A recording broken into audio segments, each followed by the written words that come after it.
ଆଜି ଗୋଟେ ସୁନ୍ଦର କନସେପ୍ଟ ଉପରେ ଆଲୋଚନା କରିବା। ବେଳେବେଳେ ଆମେ କନଫ୍ୟୁଜ ହୁଅନ୍ତି ଗୋଟେ ସେଣ୍ଟେନ୍ସ ଏଟା ଆକ୍ଟିଭ ଭଏସରେ ଅଛି ନା ପ୍ୟାସିଭ ଭଏସରେ ଅଛି, ସେଇଟା ଆମକୁ ଭାରି କନଫ୍ୟୁଜ କରେ। ବେଳେବେଳେ ପରୀକ୍ଷାରେ ଆସିଲେ ଆମେ ସେଟା କନଫ୍ୟୁଜ ହେଇଯାନ୍ତି, ଏଟା ଆକ୍ଟିଭରେ ଅଛି ନା ପ୍ୟାସିଭରେ ଅଛି। ସେଇ ଅନୁପାତରେ ଆମକୁ ଭର୍ବ ସେଟ୍ କରିବାକୁ ପଡ଼େ, ପ୍ଲୁରାଲ ଭର୍ବ ବସିବ କି ସିଙ୍ଗୁଲାର ଭର୍ବ ବସିବ। ସେ ବାବଦରେ ଆଜି ବଢ଼ିଆ ସୁନ୍ଦର କଥାଟେ ଆଲୋଚନା କରିବା। ସାଧାରଣତଃ ଆମେ ଦୁଇଟି ଫର୍ମୁଲାକୁ ବେସ୍ କରିକି ଆମେ ଜାଣିବା ଯେ ଏଟା ଆକ୍ଟିଭରେ ଅଛି କି ପ୍ୟାସିଭରେ ଅଛି।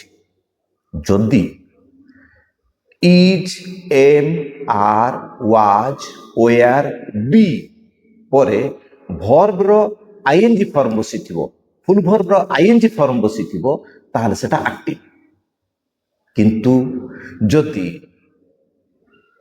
Is, am, are, was, were, be ପରେ ফুল ভর্বর পাস্ট পার্টিসিপল বসিথিব তাহলে সেটা প্যাসিভ। গোটে এক্সাম্পল নেলে ভলকি বুঝিপারিবা। মনে করা যাও I eat rice, I am eating rice, he is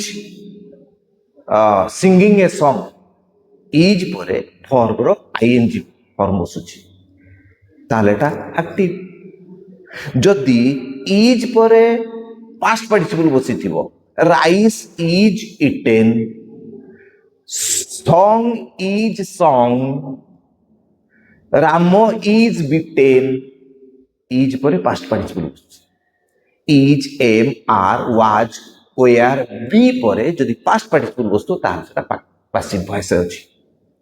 second number formula, has been, have been, had been পরে যদি ভর্বর আইএনজি ফর্ম বসুছি তাহলে সেটা active.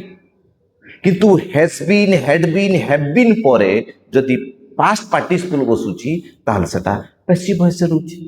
Example, Ram has been eating rice, active. Has been পরে I N G বসছে। Rice has been eaten by Ram, passive. Basic English by Niranjan sir follow করন্তু, বঢ়িয়া বঢ়িয়া কথা জানো।